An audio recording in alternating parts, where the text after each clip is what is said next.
Is it ever appropriate for a Christian to sue or take another Christian to court, or does the Bible prohibit this? We're going to investigate this in this video, chapter 6 of 1 Corinthians, in our series, Church Gone Wild, coming up.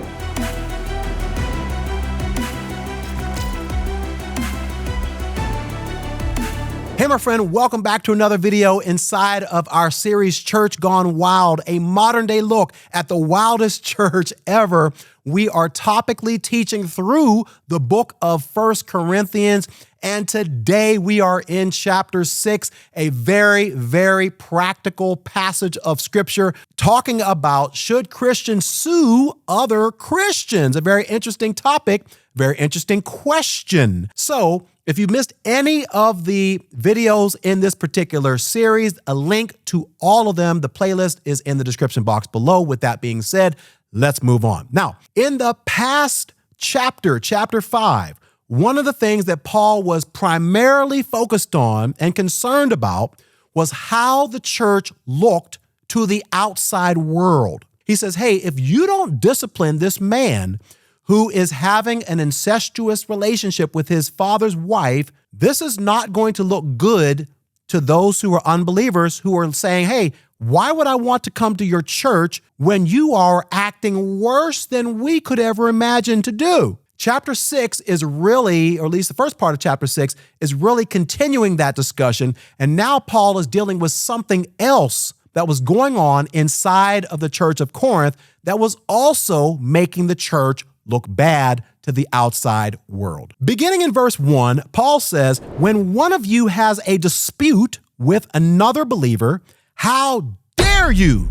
Can you just hear Paul coming through the page? How dare you file a lawsuit and ask a secular court to decide the matter instead of taking it to other believers? I mean, Paul is worked up here. You can tell that he's got an issue here that he wants to get off of his chest. Now, let's for a moment just ask the question, what does this not say? Because if you just take this verse or any verse in the Bible and you rip it out of its context, you can almost make the Bible say anything that you want. But what does this not say? Well, first and foremost, this does not say that if an unbeliever breaks into your home and steals something, you can't take them to court and press charges. It ain't saying that, right? So once again, he's talking about two believers, and so that's what he's talking about here. Now, the next thing that it does not say that a Christian can never take another Christian to court for any situation, no matter what. This is dealing with a very specific situation that was going on in the city of Corinth. We'll talk a little bit more about that as we get into this video. The third thing, it seems to assume that both parties are members of the same church. And so the assumption is, hey, if you're a member of the church and I'm a member of this church, we shouldn't have to go to a court to work out our interpersonal issues. We should be able to go to the church and work these things out so that we can keep things private and we don't have to air our dirty laundry in front of unbelievers. It seems to assume that. Now, the next thing, Paul is not condemning the legal system here. He's not saying that, all courts are bad, all judges are bad, this, that, and the other. No, because if we read Romans chapter 13, he talks about that we should submit ourselves to the governing authorities of the land. So he's in favor of that. The next thing, Paul is not suggesting that these judges were evil, unfair, or unjust, only that they were unsaved. That's what he's talking about here. So when you go to a secular court and you say, okay, can you help us figure out how to work through this? He said, that's a bad look for the church. And I'll explain why in just a moment. Now, what was it that frustrated Paul? What frustrated Paul was, first of all, number one, the fact that two Christians were not able to work this out amicably. If you have the Holy Spirit and I have the Holy Spirit, if you're walking in the Spirit and I'm walking in the Spirit, if you're being led by the Spirit and I'm being led by the Spirit, we should be able to come together as brothers and sisters in Christ and figure out a solution that would work for us. So that was the first thing that frustrated Paul, was that even without bringing the church into it, the fact that you all can't work this thing out and you're both Christians is a problem. But the second thing that frustrated him is that they disregarded the church's authority and ability to resolve the situation. They basically looked completely past bringing it to the church, went straight over that authority and went to the secular courts. They didn't even consider that they could go to the church to get some help. So let's see what else Paul has to say in verse 2. He says, "Don't you realize that someday we believers will judge the world? And since you are going to judge the world, can't you decide even these little things among yourselves?" Now, I need to unpack this for just a moment. Paul is basically saying, do you not realize that one day in the future, you and I are going to actually judge the world, right? Now, some scholars believe that this is at the great white throne judgment. We're going to help God in Revelation chapter 20, verse 13, judge the unbelievers who will spend eternity in the lake of fire. Other scholars believe that this is referring to the millennial kingdom, the 1,000-year millennial kingdom, where we'll have sitting up on thrones and we'll be able to reign and rule with Christ. We'll be able to judge the world there. The point is this: if one day you and I are going to have the awesome responsibility of passing judgment on the entire world, then why can we not actually pass judgment on something small, a dispute between two people in the church? That's what he's saying. Don't you realize that we will judge angels? Now, we need to unpack this for just a moment. I don't believe that he's saying we're going to judge righteous angels, right? No, they're fine. But there was a group of angels who basically disobeyed God, and now they've become demons. And the Bible says in, I want to say 2 Peter 2:4 and also Jude, that they have been kept in judgment in chains reserved for everlasting judgment. And so the Bible says that we're going to pass judgment on the angels as well. So he said, so you should surely be able to resolve ordinary disputes in this life. This is what Paul is saying. And then he goes on to say this: if you have legal disputes about such matters, why go to outside judges who are not respected by the church? I am saying this to shame you, Paul says. He says, why would you air your dirty laundry in front of all of these non-Christian, unbelieving, pagan judges so they can see two Christians who are fighting, who can't even figure out how to resolve something small, and they're going to be sitting back saying, wow, look at these Christians, and they invite us to our church and they can't even work this out. They can't even figure out how to get past this, the fact that they had to come to us. Why would we want to go to their church? Why would we want to be a Christian whenever they are just like us? And this is what Paul is trying to come against. He says, isn't there anyone in all the church who is wise enough to decide these issues? But instead, one believer sues another right in front of unbelievers. You see where Paul is going? He said, no, this isn't looking good for the church. Now, a little bit of background in terms of how the courts worked in this time. Scholars say that the courts in those days generally consisted of 201 members that acted as a jury. So it wasn't 12 people like we have today. For cases less than $150, which was a lot of money in those days, so each time Christians would take one another to court, they were in front of 201 pagan judges.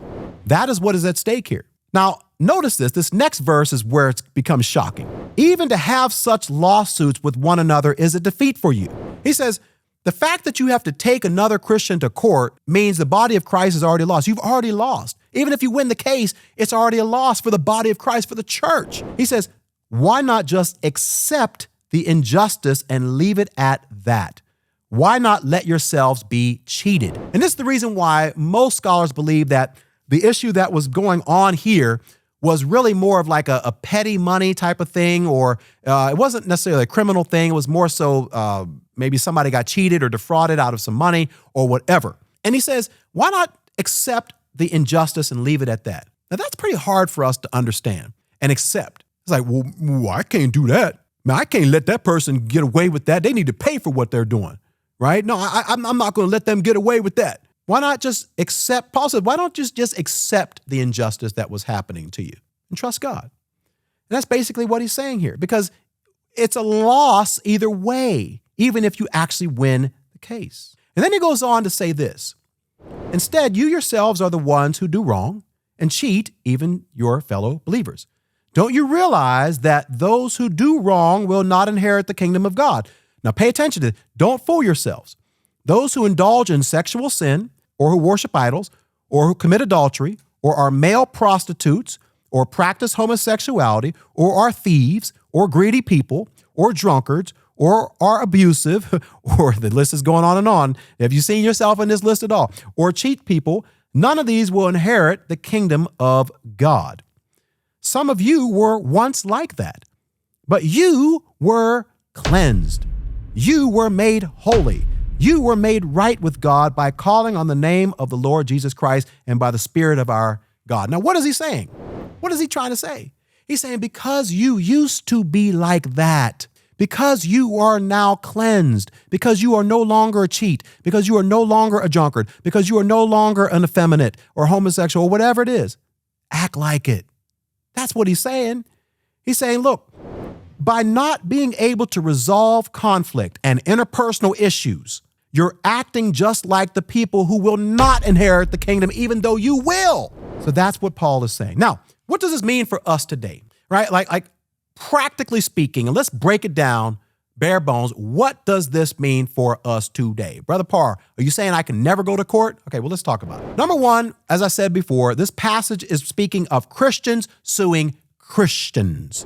It's not talking about anything related from a Christian to a non-Christian. Number two, this passage is speaking primarily to civil matters, not criminal matters, right? So if there's a criminal issue or something like that, then yes, it might end up having to go to court. This is talking about money that's being transferred. You owe somebody, they owe you, they defrauded you, they cheated you, this, that, and the other, and you try to take them to court to get the money back. Like it's a civil matter, not necessarily a criminal matter. Number three, exhaust all biblical methods first. In other words, follow the rules or the principles laid down in Matthew 18:15 through 20, right? Go to your brother, see if y'all can work it out. If you can't, bring somebody else in. And if they don't listen to that person, then bring it before the church and let the church deal with them, and then so on and so forth, right? He says, do that first. Try that before you just jump straight to the courts. So he says, do all that you can. In other words, like try to exhaust these biblical measures to live in peace with everyone. Romans 12, verse 18 says. Number four, check your motives. Be careful about why are you trying to take this person to court, right? Is it to get revenge? Is it to shame them? Is it to humiliate them? Is it to suck them dry, to get back, to see them experience the same pain that they experienced you? Like none of those are godly motives. The Bible says if somebody strikes you on the cheek, you don't just strike them back. He says turn the other cheek, right? So check your heart. Check your motives as to what is it that is driving you to want to actually get back at this person, so much so that you're willing to take them to court. Number five, count the cost. Think about whether it's worth it for you financially, your reputation, your energy, your time, how this is going to distract you from things that are going on in your life, like all of those things. Like ask yourself the question, is it worth it? Count the cost and see if this is something that is really worth your time and attention. And then number six, trust God to judge them. I mean, at the end of the day, this is an issue of faith. If somebody wrongs you, if somebody cheats on you, if somebody mistreats you in your marriage or whatever it is, you don't have to try to get back at them. Do you not know that God sees what they did to you? God saw the injustice that was happening. So trust God to handle the people that mistreat you, because I can promise you that he can do a much better job at dealing with those people than you ever could. Now, to conclude this, I think John MacArthur has a great quote here that I want to read, and it says this: sometimes in our society, a quarrel between Christians over rights and property cannot help coming before a secular court. When, for instance, a Christian is being divorced by his or her spouse, the law requires a secular court to be involved. Or in the case of child abuse or neglect, a Christian parent may be forced to seek court protection from a backslidden former spouse. But even in those kinds of exceptions, when for some reason a Christian finds himself unavoidably in court with a fellow believer, his purpose should be to glorify God and never to gain selfish advantage. The general rule is, do not go to court with fellow Christians, but settle matters among yourselves. So what are you all's thoughts about this? Should Christians sue other Christians? Is there ever a valid reason for when we should be doing this? And if so, when? Let me know in the comment section below. If you're enjoying this series, let me know in the comment section below. And if you're missing, if maybe this is the first video that you saw, maybe you searched, should Christians sue another Christian or whatever, and you came upon this video in the search. Listen, this is one of many videos in this series as we're topically going through the book of 1 Corinthians, Church Gone Wild, a modern day look at the wildest church ever. A link to the entire playlist is in the description box below. Check it out. Hey, if you enjoyed this video, give it a like, share it with a friend, subscribe to this channel so you can be notified when the next video in this series drops. And I promise you do not want to miss that video. We're going to be talking about sex. That's a secret. All right. So anyway, I'll see y'all in the next video. Bye for now.